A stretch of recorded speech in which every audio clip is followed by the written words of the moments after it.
Eu saúdo a todos com a paz do Senhor, agradecendo a Deus por mais uma oportunidade de estudarmos mais uma lição da sua palavra. E como já foi feito este prefácio pelo nosso amado pastor Reinaldo Oliveira, nós iremos estudar a lição de número 1, onde tem por tema o título, Daniel ora por um despertamento. E eu quero iniciar dizendo que todo despertamento é fruto de muita oração. É impossível um avivamento espiritual, um despertamento espiritual, sem que o povo de Deus esteja em comunhão e muita oração, profunda oração com Ele. Como já foi dito pelo pastor Reinaldo, não é o despertamento, o avivamento, não é resultado de barulho, de maneira nenhuma, não é isso.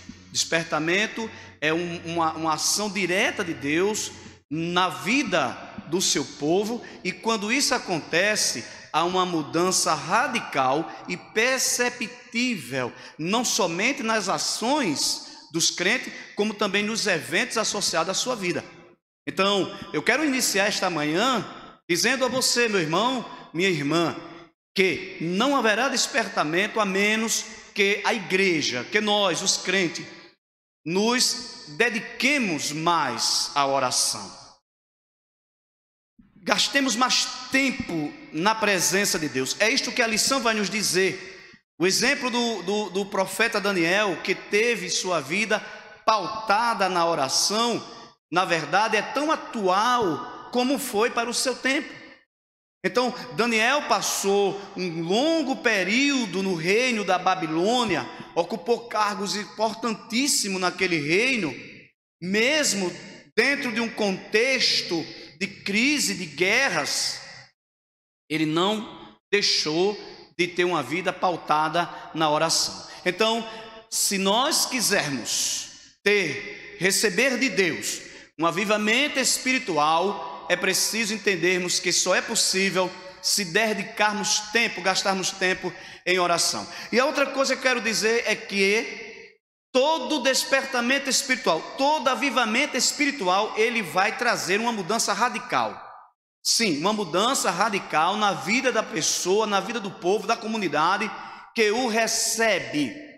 Não é alguém que participou de um culto muito alegre no domingo e se alegrou e se emocionou e glorificou e foi uma maravilha, mas na segunda-feira está vivendo uma vida de fracasso, uma vida de tropeços, uma vida de perdas diante de Deus. Não é isso. Então, essas duas verdades precisam estar muito claras nos nossos corações a respeito da temática que vamos estudar nesta manhã. Avivamento só é possível através de muita oração, e todo avivamento vai inquestionavelmente gerar uma mudança radical na vida e nos eventos da pessoa, da comunidade que o recebe. A introdução da nossa lição, se você tem uma lição, pode acompanhar conosco, diz assim: os crentes fiéis brilham como a luz. Mateus capítulo 5, versículo 15, Jesus disse que não se podia acender uma candeia, um candeeiro, uma lâmpada, para colocar debaixo do alqueire ou debaixo da cama, mas antes deveria ser colocado no velador, e esta luz, esta candeia, iria alumiar toda a casa. O autor escreve, ele começa com este texto para dizer exatamente que um crente avivado, uma igreja avivada, uma comunidade avivada é como uma candeia posta no velador, espargindo luz, transmitindo luz, iluminando todo o ambiente. E ele mais ainda diz que e resplandece no meio de uma geração corrompida e perversa, conforme Paulo exortou a igreja de Filipos, aos filipenses, no capítulo 2 e no versículo 15, ele disse que os crentes deveriam andar de maneira inculpáveis, de maneira irrepreensíveis diante de Deus, mesmo em meio a uma geração pervertida. Sim, o apóstolo está dizendo que mesmo em meio ao caos e às trevas, a igreja, ela é como um astro luminoso, como uma estrela que brilha, como uma luz que ilumina. Então, este é o resultado de uma igreja que está em comunhão com Deus, de um crente que está em comunhão com Deus e vive uma vida avivada na sua presença. Então, a lição, ela vai ser discorrida, né? Ela vai tratar da temática, tomando como base a vida do profeta Daniel. E o primeiro tópico diz assim: Daniel foi despertado para orar. Olha só, se nós estudarmos o texto de Daniel, a história do profeta Daniel, a gente vai encontrar em muitos momentos Daniel em oração. A vida de Daniel foi uma vida pautada na oração. Daniel toma uma decisão muito cedo, assim que chega como escravo na Babilônia, porque o texto diz aqui, olha, ao ler o profeta Jeremias, Daniel observou que os 70 anos de cativeiro da Babilônia estavam para findar. Todavia ainda não era possível notar qualquer sinal de que alguma coisa estivesse acontecendo na direção de uma mudança radical. Então Daniel, quando chega em Babilônia, ele é levado cativo. Salvo engano, Daniel vai na primeira leva dos cativos de Judá, porque existe no registro das Sagradas Escrituras, está escrito que Jerusalém, o reino do sul, sofreu 3 investidas dos babilônicos. A primeira investida aconteceu em 606 a.C., e é nesta ocasião que Daniel, juntamente com os seus companheiros Ananias, Azarias e Misael, e uma outra imensa quantidade de jovens nobres, são levados cativos para a Babilônia. E ao chegar lá, o texto, né, a história diz que Daniel tinha por volta de 14 a 15 anos. Ao chegar lá, ele determina no seu coração agradar a Deus, porque ele olha e observa que é posto diante de si manjares e vinhos que estavam ligados a cultos idólatras, a cultos pagãos. E ele sabia que ao fazer uso daquilo ali, ao se debruçar nesses deleites, nesses prazeres, ele estaria trazendo sobre si o desagrado de Deus. Então a primeira intenção de Daniel é consagrar sua vida a Deus. E aqui tem uma verdade importante: qualquer crente que não buscar ter uma vida consagrada a Deus não terá forças para orar. Percebe isto? Não tem como orar. Aliás, o pecado é o maior empecilho da oração. Então não há como você, qualquer crente, ter uma vida de oração se não tiver uma vida consagrada. E para ter uma vida consagrada é preciso ter uma vida de oração.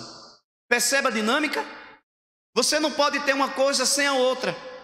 Então não tem como ter uma vida de oração se está vivendo em pecado, se está prostrado em pecado, e não tem como manter uma vida de consagração se não orar. Agora, sabe o que é que o inimigo está fazendo nesses últimos dias?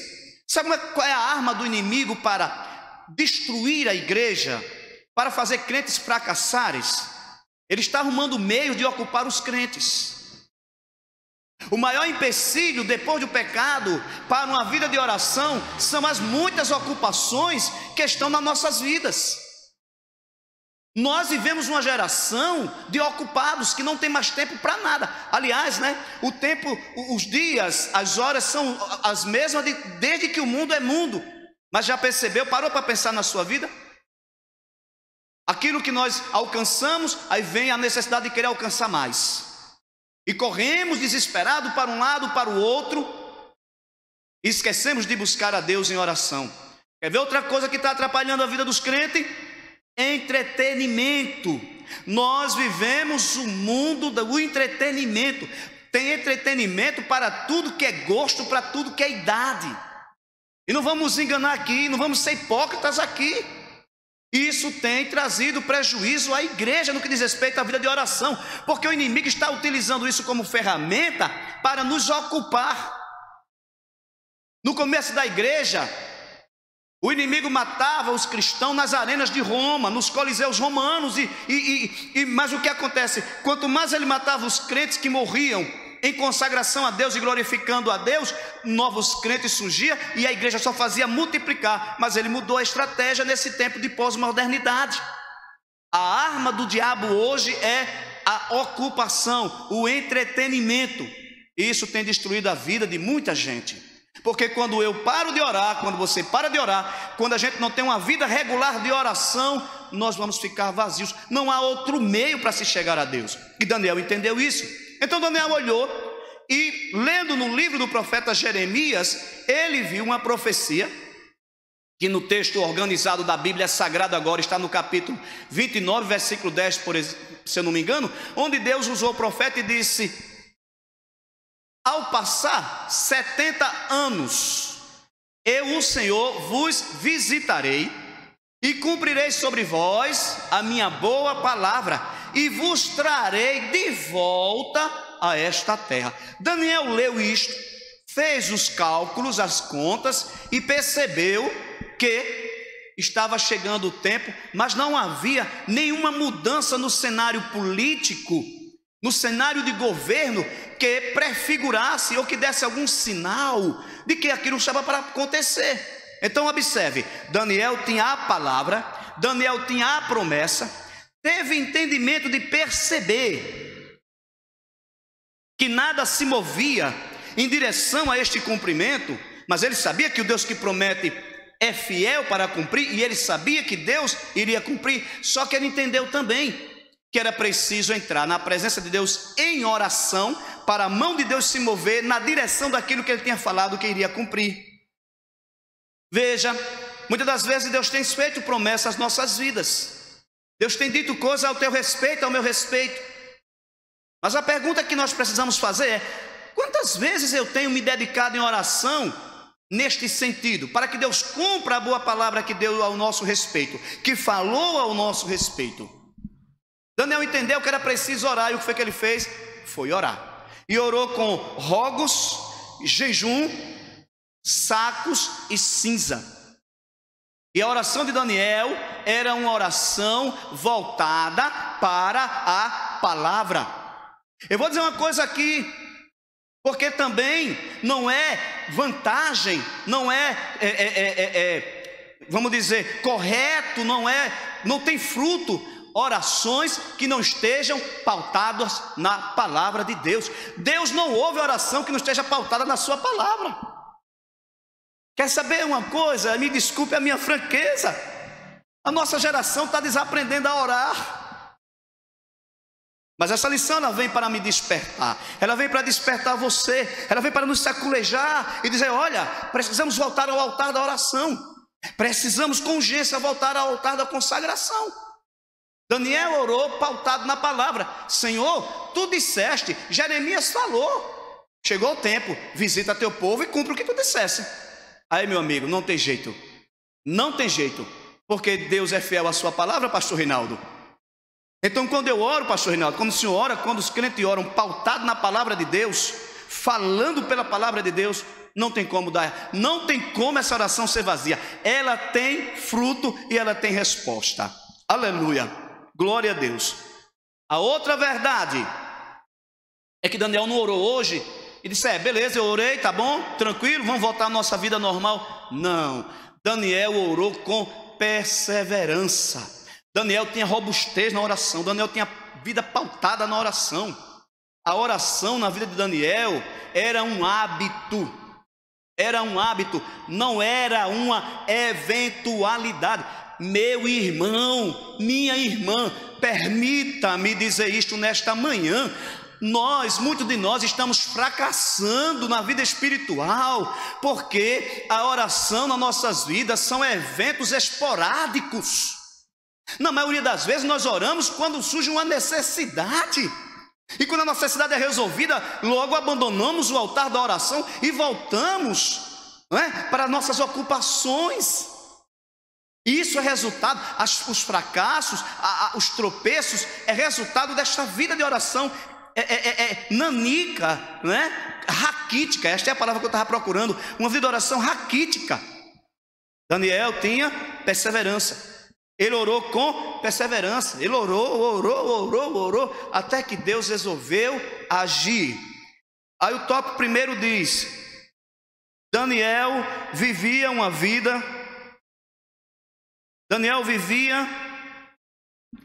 tópico primeiro e subtópico primeiro, Daniel vivia uma vida consagrada a Deus, estudava ali condições de orar. A Bíblia diz: a oração dos retos é o seu contentamento, e ele escutará a oração do justo, conforme Provérbio 15, 29. Daniel não se misturou com o paganismo e vivia conforme sua consciência, no temor do Senhor. Foi aquilo que nós dissemos logo no início. Uma vida de consagração vai nos capacitar, nos possibilitar a uma vida de oração. E a vida de oração vai manter esta vida de consagração. O pastor Hernani Dias Lopes, ele diz em um dos seus livros que quando o homem trabalha, o homem trabalha, o resultado é trabalho daquele homem, o resultado é do trabalho do homem. O homem trabalha, o resultado é o seu trabalho. Mas quando o homem ora, é Deus quem trabalha. Percebe a diferença? Quando eu trabalho, Alisson,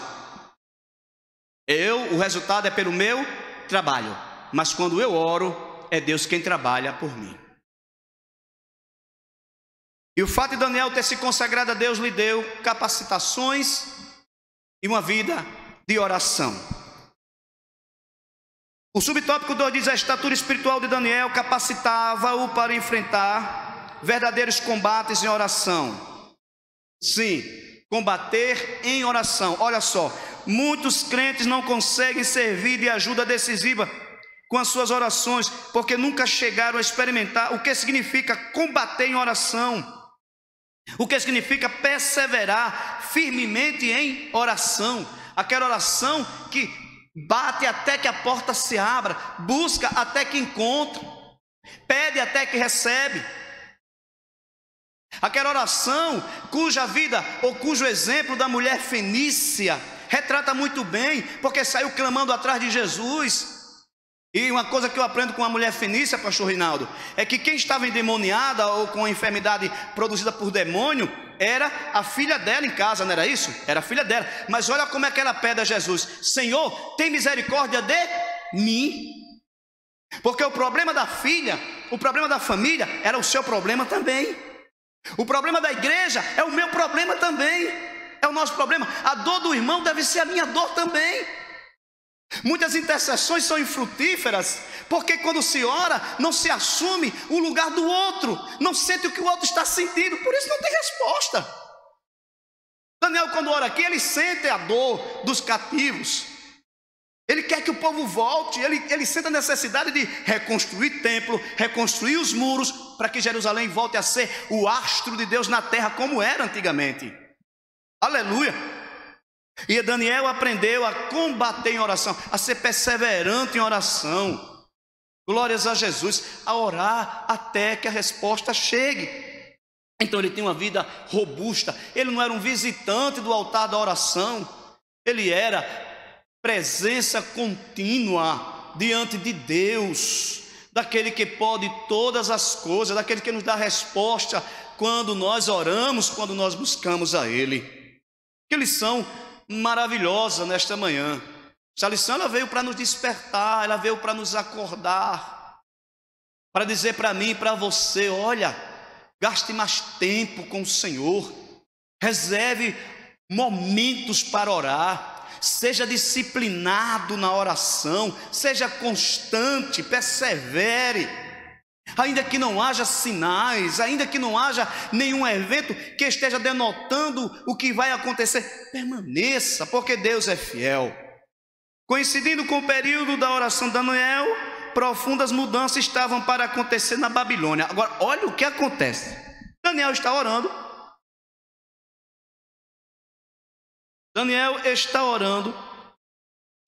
E Beltesazar, filho de Nabonido, resolve fazer uma festa e convida todo mundo que é importante para a sua festa. Até aí, mais ou menos, né?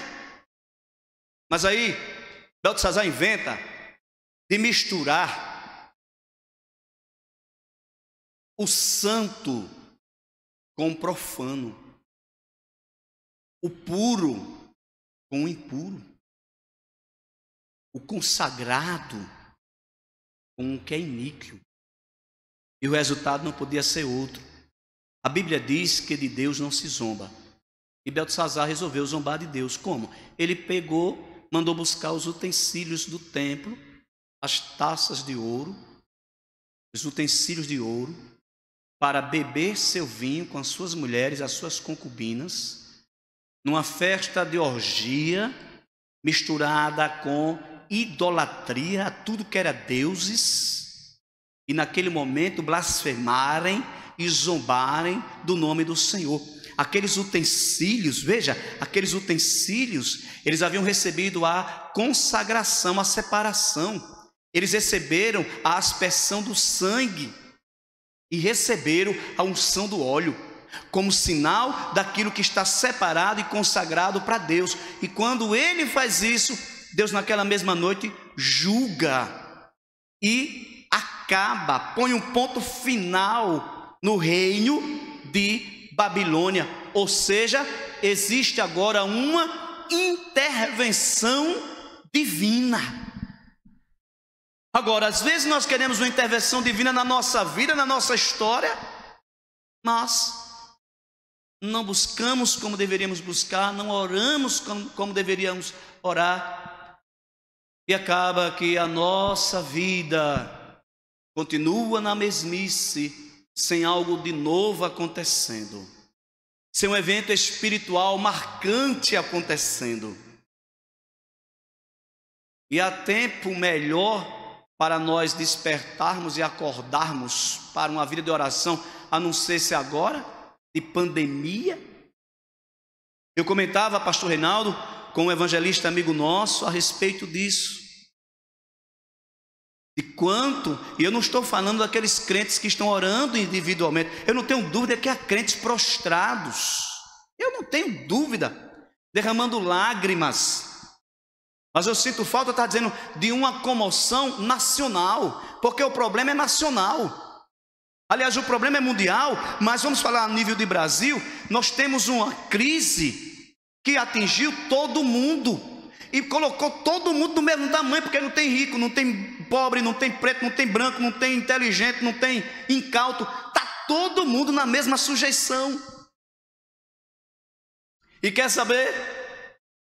O que mais nós temos são lives, e eu não estou aqui, pelo amor de Deus, eu quero que entenda que eu não estou aqui indo de encontro às lives, eu acho extremamente importante e é necessário que tenha isso sim, mas eu senti falta, eu estava conversando com um amigo meu, de um chamamento nacional para a igreja, para que caíssemos diante de Deus num clamor e perseverássemos até que fôssemos respondidos por Deus. Quando Israel passou por uma das piores crises, está lá no livro de Joel, as pragas do gafanhoto que vieram, eu costumo dizer que elas vieram em 4 camadas, né? E cada camada que vinha arrasava ainda mais a terra, a pobreza ficou tão aguda, a crise econômica, social e moral era tão grande que nem mesmo vinho e azeite para as ofertas tinha. Mas quando Deus levanta o profeta Joel para profetizar para a nação, ele chama o povo primeiro para uma vida de oração. Ele diz: os sacerdotes clamem entre o altar e o pórtico, chorem, rasguem suas vestes, vistam-se de saco e de cinza. Ela diz: e chame o povo, chame o homem, chame a mulher, chame o menino, até mesmo aqueles que estão mamando devem se apresentar também. E depois ele disse: porque, aleluia, o Senhor vos ouvirá. E ouviu, viu, pastor? O resultado foi um avivamento no tempo do profeta Joel. Então, queridos, essa lição ela veio para nos despertar. Quando Daniel orou, teve uma intervenção divina. Deus usou uma mão e escreveu uns dedos ali usou uns dedos e escreveu ali na parede. E naquela noite, o rei de Babilônia cai. Numa noite. Glória a Deus. O rei de Babilônia cai. E os medos e persas, o rei dos medos persas assumem. Tópico 2 diz a resposta às orações de Daniel. Meu irmão, oração tem resposta. Oração de crente, oração tem resposta. Aí diz aqui: Daniel havia orado, lembrando-se da promessa de Deus registrada pelo profeta Jeremias. Mais uma vez, a oração de Daniel estava pautada na palavra. estava de acordo com o coração de Deus. Esta oração é infalível. Quando nós oramos dentro da vontade de Deus, ele orou pautado na palavra. Senhor, a tua palavra diz. Senhor, tu usaste Jeremias e dissesse, eu não estou vendo acontecer nada. Senhor, chegou a hora. E aí Deus começou a agir. Com a queda do reino babilônico e com o início do governo do rei Ciro, as coisas evoluíram com muita rapidez, deixando todos surpreendidos e admirados. E quem estava fazendo isso? Deus. Agora, olha que coisa linda. Daniel, despertado por Deus. Ora, Deus agora resolve mandar um despertamento. E sabe quem é uma das principais personagens que Deus desperta? O rei, o imperador, um estrangeiro. Porque Esdras vai registrar no primeiro ano de Ciro, rei da Pérsia, para que se cumprisse a palavra do Senhor por boca de Jeremias. O que foi que aconteceu? Despertou o Senhor a quem?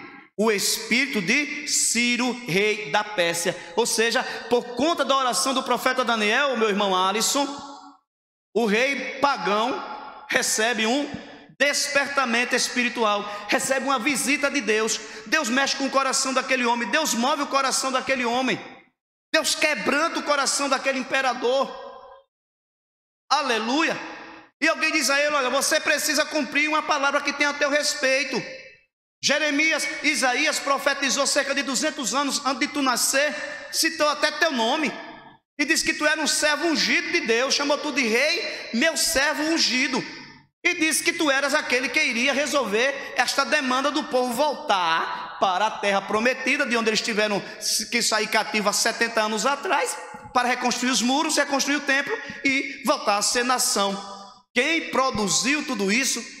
Deus, como resultado da oração de um homem, a oração de um servo consagrado a Deus. Por isso Tiago vai dizer, né? E é o textuário, na verdade é o textuário, o textuário da nossa lição, que está em Tiago 5,16. Confessais as vossas culpas uns aos outros e orais uns pelos outros, para que sareis.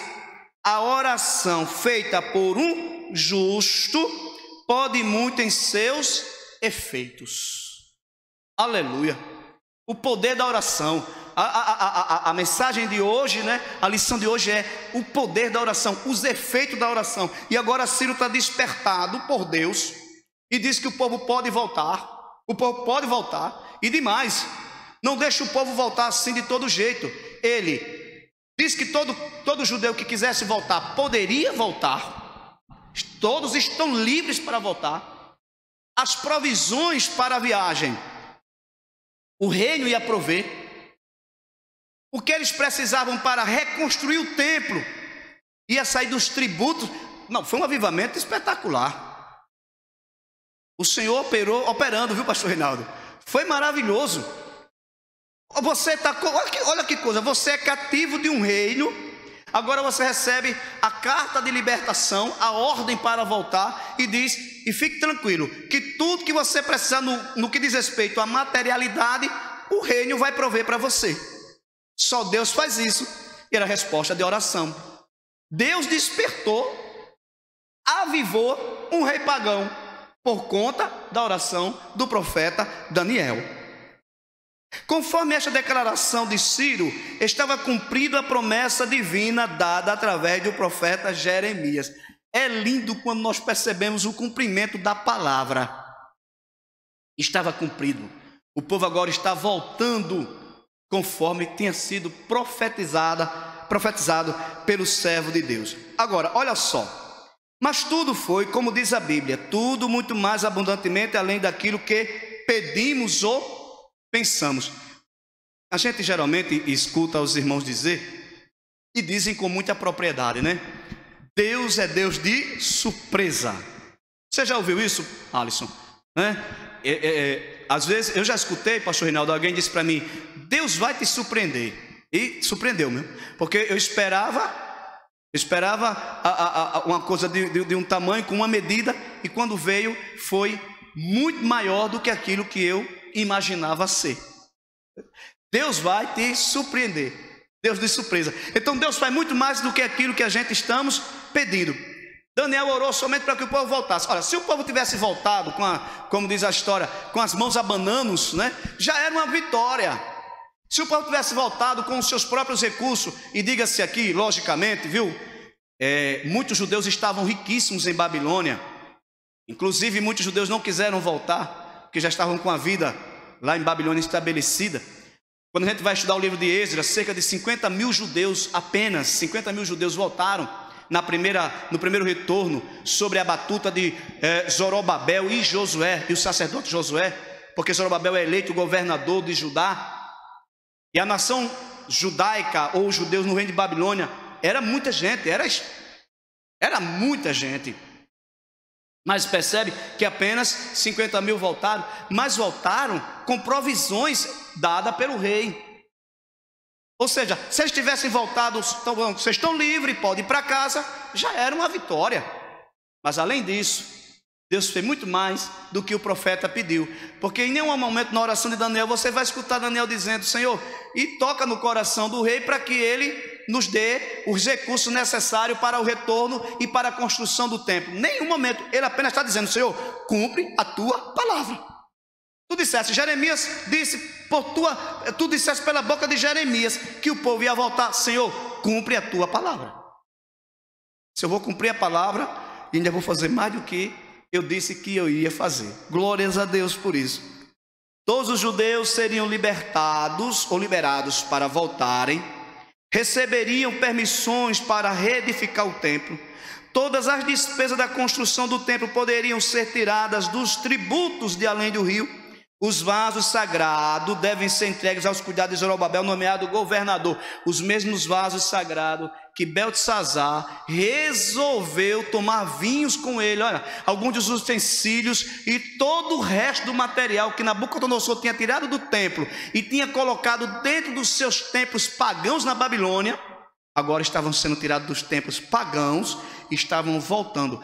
A glória de Israel, pastor Reinaldo, estava voltando para o seu devido lugar, porque um profeta, um homem consagrado a Deus, leu, entendeu e sabia o que tem que fazer: orar a Deus sobre sua palavra. Deus, tu falaste, tu deves cumprir. A palavra de Deus não pode voltar atrás, então glória a Deus. Terceiro tópico para encerrarmos, que Alisson já está assim olhando para mim. Terceiro tópico. Eu tenho quanto tempo, Alisson? 7 minutos? Então vamos lá, né? O rei Ciro, despertado em seu espírito, despertou o Senhor o espírito do rei Ciro, conforme Esdras 1:1. Talvez por meio de seu contato com Daniel é que Ciro veio a conhecer a Deus e talvez até mesmo o adorasse. Aí diz, olha, Ciro teve uma experiência pessoal com Deus no seu coração e passou a compreender as realidades de Deus que ele antes ignorava. Minha gente, um crente avivado tem capacidade de avivar outros. Um crente fraco tem a capacidade de enfraquecer outros. Simples assim. Converse com um crente fraco que você vai sair mais fraco ainda. Você chegar com um problema, você está numa dificuldade, numa luta, e vai conversar com um crente que está frio, misericórdia. Você chegou ruim, saiu pior. Mas converse com um crente avivado, cheio de fogo. Você sai com outros ares, você sai com outra dimensão, outras vontades, você sai renovado.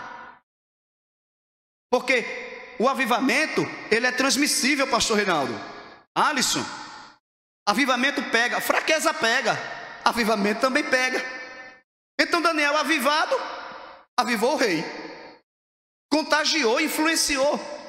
E não é essa uma das maiores tarefas da igreja? É influenciarmos as pessoas que estão lá fora a vir adorar e a servir ao Deus que nós adoramos e servimos, a abraçar esta mesma fé que nós abraçamos. Agora, para isso, temos que estar o quê? Despertado espiritualmente, avivado espiritualmente. E o rei agora está despertado. Aí diz aqui, olha, Cada despertamento verdadeiro faz com que o homem veja a majestade de Deus, sentindo a sua própria pequenez, o seu pecado e a sua baixeza. O edito de Ciro é fantástico. O Deus Altíssimo, a majestade, o magnânimo, o que domina os céus e a terra. Você ouviu isso da boca de um rei pagão? E detalhe, ele só não falou, ele escreveu e mandou cartas para todas as províncias por onde o povo de Deus ia passar, dizendo: abram aí o caminho, que eu recebi ordem de Deus para liberar seu povo para voltar para Jerusalém, construir o templo do Deus que habita em Jerusalém. Estava avivadíssimo o rei Ciro. Que coisa! Glória a Deus! Para encerrarmos, Ciro teve uma experiência com Deus que é santo. Os vasos sagrados haviam sido roubados do templo de Jerusalém por Nabucodonosor e guardados no templo pagão de Babilônia. Ciro era agora o responsável por eles, e mesmo sendo esses vasos muito valiosos, ele queria voluntariamente devolvê-los. Ele não olhou para o valor monetário. O despertamento, o avivamento espiritual que Deus provocou em Ciro, fez com que ele olhasse para aqueles vasos e não visse neles, que eram todos de ouro puro, não visse nele o seu valor material, mas o seu significado espiritual. Ou seja, a sua visão foi alterada por conta desse despertamento. Vamos lá, assim acontece sempre em cada despertamento verdadeiro. Quando Zaqueu teve seu encontro com Jesus, quis devolver o que havia guardado ou que havia ganho com usura. Lembra que eu disse no começo? Avivamento, meu querido, despertamento é mudança radical, é efeito prático, é efeito na vida, é efeito na nossa história. Glória a Deus. E para encerrarmos, o rei Ciro recebeu bênçãos espirituais. O profeta Isaías, cerca de 200 anos antes, profetizou acerca de Ciro, chamando-o de ungido do Senhor. Isso nos permite entender que o Espírito Santo deve ter lhe proporcionado alguma bênção espiritual. Cada despertamento traz bênçãos para o coração do crente. E eu quero encerrar nesta manhã este comentário da lição da Escola Bíblica Dominical, dizendo a você que me assiste: busquemos mais a Deus. Esta lição veio dizer a mim que eu preciso buscar mais a Deus. Ao ler essa lição, eu entendi que eu preciso orar mais, que eu preciso ter mais constância nas orações, que eu preciso ter uma vida de oração habitual, fazer da oração um hábito, não um evento esporádico. Se eu quero um avivamento na minha vida, na vida dos meus, se eu quero salvação, despertamento espiritual, se você quer vitória na sua família, vitória na sua casa, despertamento, que Deus salve, que Deus faça algo extraordinário, não nos resta outro caminho a não ser a instrumentalidade da oração. Não tem outro meio. Você pode ter lido 600 livros a respeito de Deus, mas se não tiver uma vida pautada da oração, isso não vai te adiantar de nada. Esta é a realidade. Então que nós possamos em Cristo ser despertados nesta manhã para buscarmos mais ao Senhor na sua presença e recebermos dele despertamento espiritual. Deus abençoe você e a sua casa que veio à escola dominical nesta manhã online. Amém.